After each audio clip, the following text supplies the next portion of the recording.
everybody's like, oh yeah, they're gonna be buying missiles and jets and that's really honestly, when I've studied Donald Trump for a long time, and I can tell you, he seems like a guy that enjoys bragging about how big the military is. I think he has some kind of little man complex or something, but I could see him just getting really excited about these big aircraft carriers and what is stealth bombers and all that, right? He brags about them almost like they're toys.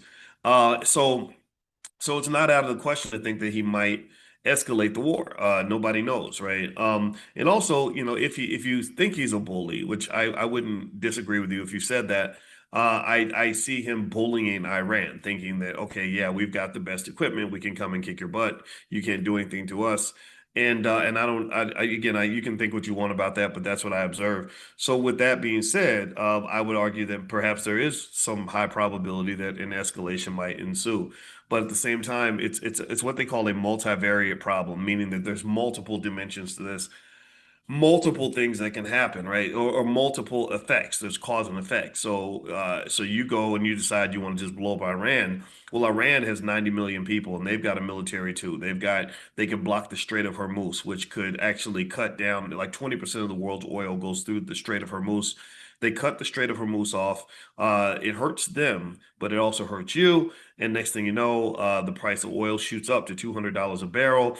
And then at that point, also, you've got no, number one, a wider war because I think NATO or something has an agreement that basically says if Iran blocks the Strait of Hormuz, France and England have to start deploying their military. They send their aircraft carriers and bombers and everything else because they're like, well, you're not going to mess up our economics. See, the thing that you got to understand about this world that's really important to know, and it's very jacked up, but it's true. Economics drives almost everything. Everything comes back to the money. And this is one of the reasons why I think it's so critically important for Black people to understand money. Like your children, if you send your children out into the world and they don't understand money, they are sitting ducks. Money drives everything. Money drives everything. So why in the hell would you send your child out into the world without an understanding of money? You got people out here twerking and swinging their little fans and where them fans at? And ain't nobody sitting around talking about like, okay, how do we get together and strategically discuss the economic implications of what's happening in the world and what our next move is going to be? Because money and power are like brother and sister. Or in fact, they're like mother and child. Better, that's a better example. Maybe the money is the mother, the power is the child. The mother gives birth to the child. The child does not give birth to the mother, not 9 times out of 10, but maybe it can be. Maybe it's like a weird mother-child thing where the mother and the child could give birth to each other. I don't know how you look at it because the power can give birth to the money because people beat you up and take your stuff, but then the money gives birth to the power. Once you have the money, you have the power. Okay, so if you consistently walk around and talk about things like black power, and you're not talking about things like black money, then chances are you will have neither black money nor you have black power.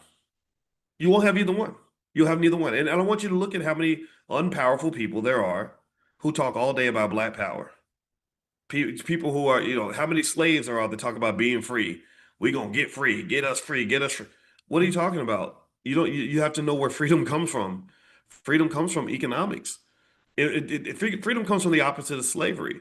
Most of the slavery comes from the economic slavery, right? The biggest form of slavery in America is the fact that most people go to work for somebody who doesn't even like them very much.